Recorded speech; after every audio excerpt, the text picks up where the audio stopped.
सचिन भाऊ नमस्कार. जिल्हा परिषद पंचायत समितीच्या निवडणुकांचा निकाल लागलाय. पिंपळवंडीचा जो गट आहे तिथं मंगेश अण्णा काकडे मोठ्या मताधिक्याने विजय झाले. तुमचं 40 मिनिटाचं गाजलेलं भाषण त्याच मतदारसंघातलं होतं. काय विजयाबद्दल काय मनात भावना आहे? त्या भाषणाच्या अनुषंगानेच पहा ना, विजयी तसाच झालेला आहे. साधारणतः 6700च्या फरकाने त्या ठिकाणी मंगेश अण्णा निवडून आले. त्याच्यामुळे त्या ठिकाणी तो गट जो आहे तो आदरणीय आमदार शरददादांचा बालेकिल्ला आहे.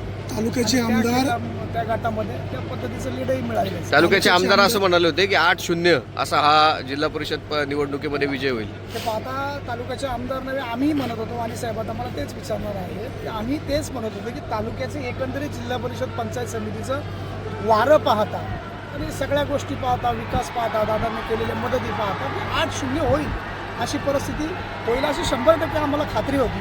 पण मधल्या काळामध्ये आदरणीय उपमुख्यमंत्री अजितदादांचं जाणं झालं, ती भावनेची लाट आहे. या सगळ्या गोष्टी पाहता थोडासा आम्ही हे स्वीकारलेलं आहे. सचिन भाऊ, ओतूरमध्ये उपमुख्यमंत्र्यांची सभा झाली एकनाथभाई शिंदेची, तरी सुद्धा तिथलं सीट सुद्धा पडलंय. फक्त 3 सीटं तुमची निवडून आली 8 पैकी. हा नैतिक प्रभाव आमदार साहेबांचा आहे? नाही, हे पहा, मी तुम्हाला आत्ताच म्हटलं की आम्ही जे म्हणत होतो 8-0 आम्ही त्या ठिकाणी विजय होतोय. पण या ठिकाणी आत्ता जसं मी बोललो की आदरणीय अजितदादांचं जाण्या झाल्यानंतर भावनेची जी लाट होती त्या लाटेचा फायदा राष्ट्रवादीला त्या ठिकाणी 8 जिल्हा परिषद गटापैकी किती जागा मिळाल्या? 8 जिल्हा परिषद गटापैकी साधारण 3 जागा. कुठल्या जागा? आळे, राजुरी आणि नारायणगाव. म्हणजे 5 जागा राष्ट्रवादी काँग्रेस, 4 जागा राष्ट्रवादीला, 1 जागा त्या ठिकाणी मशालीला उभाटा गटाला त्यांच्यासोबत आघाडीच आहे. घवघवीत राष्ट्रवादी काँग्रेसला यश मिळाले. तेच सांगितलं वाणी साहेब, थोडा भावनेचा प्रश्न आपण मंडळी अजित पवारांच्या निधनामुळे त्याचा फायदा राष्ट्रवादी काँग्रेस 100% झाला साहेब. पंचायत समितीच्या किती जागा आल्या? पंचायत समितीच्या 8 जागा. तुम्ही मागाशी म्हणाले होते की 0 विरुद्ध इतर पक्ष म्हणजे राष्ट्रवादी काँग्रेसला 0 होईल आणि शिवसेनेच्या सर्व जिल्हा परिषद जागा लागतील. असं झालं तर सुरेश वाणी तुम्हाला शिवसेनेत प्रवेश करावा लागेल. बरोबर. अवघ्या तुम्हाला 3 जागा मिळाल्यात. आता सचिन वाळू यांची भूमिका काय राहील? नाही, आम्ही आमच्यामध्ये आता जे काही ज्या अनुषंगाने हा पराभव झालेला आहे त्याच्यावर थोडंसं आम्ही आत्मचिंतन करू आणि त्याच्यात जो काही सुधार करायचा आहे तो करून भविष्यामध्ये येणाऱ्या पुढच्या पंचवार्षिकच्या दृष्टीने आम्ही 8-0 करायचा नक्की प्रयत्न करू. जुन्नर नगर परिषदेच्या निवडणुकीमध्ये ज्या पद्धतीनं तुम्हाला यश मिळालं, मात्र जिल्हा परिषद निवडणुकीमध्ये तुम्हाला खूपसं अपयश आलंय. शरद सोनवणे बॅकफुटवर? नक्की नाही. तुम्हाला परत सांगतोय की आदरणीय आमदार साहेब याच्यामध्ये बॅकफुटवर नक्की नाही आहे. तुम्ही सगळ्या घडामोडी पाहिलेल्या आहेत आणि सगळ्यात महत्त्वाचं मी पुन्हा तुम्हाला सांगतो की आदरणीय अजितदादांच्या जाण्यानंतर हा आपला जो परिसर आहे, हा जो आपला पुणे जिल्ह्यातला हा जो आपला परिसर आहे, हा जिल्हा आदरणीय पवार साहेबांचा आणि तिथं पवार साहेबांचं इतकं मोठं दुःखद घटना घडल्यानंतर ही सगळी मंडळी भावनिक होणं साहजिक आहे आणि त्यांनी केलेलं मतदान देखील आम्ही ते स्वीकारलं. उपमुख्यमंत्र्यांची भावनेचा विजय आहे हा. आदरणीय आमदार शरददादांचा कुठं याचा जुन्नर तालुक्यामध्ये आजी आमदार विरुद्ध माजी आमदार अशी लढाई झाली. या जिल्हा परिषद निवडणुकीमध्ये माजी आमदार अतुल बेनके सरस ठरले. त्याचं कारणच ते आहे ना वाणी साहेब, त्याचं कारणच ते, दुसरं त्याला काही कारणच नाही. त्याचं कारणच ते आहे की इथं भावना आणि काही गटांमध्ये तुम्ही पाहिलं तर शेवटी मातब्बर मंडळी आहेत, पैशाचा जोर आहे. या सगळ्या गोष्टी पाहता सेनेचे उमेदवार तसे आर्थिकदृष्ट्या सक्षम नाही आहेत. साध्या घरातली पोरं उभी राहिली. सावरगाव गटामध्ये संतोष चव्हाण यांचा विजय होणारच अशा डरकाळी तुम्ही सगळे कार्यकर्ते पुढत होते. संतोष चव्हाण पराभूत झाले, आशाताई बुचके पण पराभूत झाले. गुलाब पारखेंनी पुन्हा बाजी मारली. त्यामध्ये त्या सावरगाव गटामध्ये गुलाब पारखेंनी जी बाजी मारली त्याच्यामध्ये आदरणीय आशाताई झाल्या किंवा संतोष झाली हे एक विचाराची माणसं किती नाही. आणि मग त्याच्यामध्ये त्या नातेसंबंधात तिथं ती दुफळी झाली आणि त्याच्यातून तो गुलाब पारखेंचा विजय झालेला. निष्ठावंतांना डावलून आयात उमेदवारांना उमेदवारी दिली, त्याच्यामुळे फटका बसला का? नाही, असं काही फार काही ठिकाणी असं झालेलं नाही आहे. निष्ठावंतांना तसं तालुक्यात आदरणीय आमदार साहेबांनी कुठं डावललेलं नाही. निष्ठावंतांना त्या ठिकाणी त्यांचा मान सन्मान जागच्या जागावर. पंचायत समितीच्या किती जागा मिळाल्या? पंचायत समितीच्या 8 जागा. मग आता पुन्हा टाय होणार, पुन्हा पळवापळवी बघू होणार. आता त्या गोष्टी त्या वेळेला घडत असतात वाणी साहेब. शिवसेनेला जुन्नर तालुक्याचे जिल्हा परिषदेत अपयश आलं, याचं जबाबदार कोण, कशामुळे अपयश आलं? हे मी पुन्हा तुम्हाला सांगतोय, तुम्ही ते एकाच गोष्टीवर इतकं अंडरलाईन करताय की शिवसेनेला अपयश आलं, शिवसेना अपयश. ते असं नाहीये. ही जर घटना घडली नसती तर आत्ताचा लागलेला निकाल हा वेगळा असा. हे तुम्ही प्रत्येक पिंटू शेठ तुम्ही उमेदवार आयात केले, माऊली खंडागळ्यांना पळवलं. उतूर गटामध्ये अतुल बेनके यांच्या जे स्वीय सहाय्यक राहिलं त्यांच्या पत्नीला उमेदवारी दिली.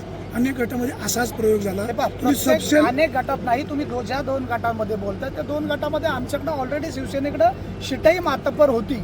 पण काही गोष्टी कशा असतात, ही मोठाली मंडळी आहेत, तालुक्याचं राजकारण पाहणारे मंडळी, त्यांचा सन्मान जिथल्या तिथे राखला गेला पाहिजे. माऊली शेठ एका पक्षाचे गेले अनेक वर्ष तालुका प्रमुख म्हणून आहेत, ते आमचे सगळ्यांचे नेते आहेत, ज्येष्ठ आहेत. तर त्या मंडळींना कधीतरी बरोबर घेत असताना पक्ष पार्टीच्या पलीकडे जाऊनही विचार केला पाहिजे आणि असा विचार त्या ठिकाणी झालेला आहे. स्थानिक उमेदवारांना उमेदवारी न देता बाहेरून आयात करून उमेदवारी दिली, त्याच्यामुळे फटका बसला.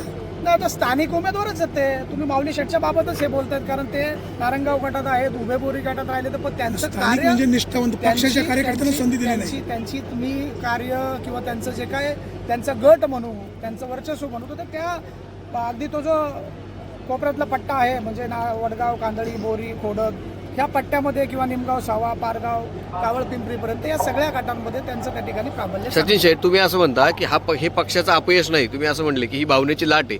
जे तुमचे विजयी उमेदवार आहेत, आता पिंपवंडी गटामध्ये मंगेश अण्णा, त्यांचं स्वतःची एक वोट बँक तिथं आहे, बाबू पाटीलची स्वतःची एक वोट बँक आहे, म्हणजे हे शिवसेनेचं अपयश आहे ना. मंगेश काकडेंना देखील आयात करावं लागलं. आयातच करावं लागलं मंगेश आणि ती त्यांची वोट बँक तिथं होतीच. नाही, त्यांची होतीच असं म्हणू नका. मुळात आदरणीय आमदार साहेबांचाच तो गट आहे आणि त्या गटामध्ये किती नाही म्हटलं तरी दादांचं वर्चस्व, आम्ही सगळे कार्यकर्ते. शशी सोनवणे त्याच गटात पडले होते. 100% त्यावेळेला 3 उमेदवार होते, मातब्बर मंडळी होती, शरदराव लेंडे होते त्यावेळेला, मंगेश पण अण्णा दादा होते, सगळ्या गोष्टी. विद्यमान आमदार असताना त्यांचे भाऊ पडले, हे कसं? तर त्यावेळेला मी तेच सांगतोय यांना की त्यावेळेला आदरणीय शरदराव लेंडे साहेब होते, मंगेश अण्णा होते, एका गावातून 3 उमेदवार होते, मोठ्या गावातून त्या ठिकाणी दुफळी निर्माण होती आणि त्यामध्ये त्या चढावधीमध्ये त्याच आदरणीय आमदार साहेबांच्या पिंपळवंडी गावामध्ये आदरणीय शशीदादांना आमच्या 1 नंबरचं मताधिक्य होतं. हे पण तुम्ही पाहत नाही. जुन्नर तालुक्यात शिवसेनेचा नैतिक पराभव नक्की नाही, हा भावनेने झालेला शिवसेनेचा पराभव आहे. राष्ट्रवादीला भावनेची मिळालेली साथ आहे. राष्ट्रवादी पराभवाची कारण शोधता. नक्की शोधणार, याच्यावर विचार होणार आणि याच्यातून मंथन बैठक होईल आणि भविष्यामध्ये याच्यावर योग्य तो आम्ही निर्णय घेऊ, योग्य त्या ठिकाणी योग्य ती मुख्यमंत्री ताकद लावू एकनाथ आणि शिंदे यांना त्याप्रमाणे तुम्ही ओतूरला शब्द दिला होता की जुन्नर तालुक्यामध्ये शिवसेना 8ही जागा जिंकणार. 100% शब्द दिला होता आदरणीय शिंदे साहेबांना. आम्ही त्या ठिकाणी शब्द दिलाच होता. पण आता या सगळ्या गोष्टी पाहता आम्हाला तो आमचा शब्द पुरा करता आलेला नाहीये. पण भविष्यामध्ये आदरणीय शिंदे साहेबांचे हात आम्ही नक्की बळकट करू.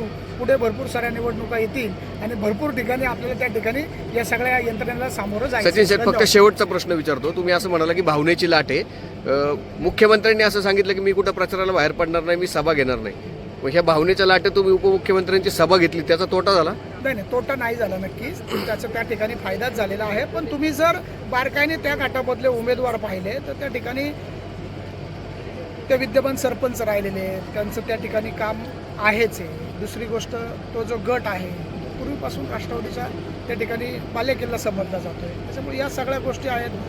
हे बघ, मतदानाचा जिथे टक्का घटतो ना तिथे त्या ठिकाणी विद्यमानांना त्याचा फायदा होतो. ती जिल्हा परिषद ही विद्यमान मोहितदादा होते, त्याच्यामुळं मतदानाचा घटलेला टक्का हा आमचा त्या ठिकाणी आम्हालाही पराभवाकडे घेऊन गेलेला आहे. धन्यवाद.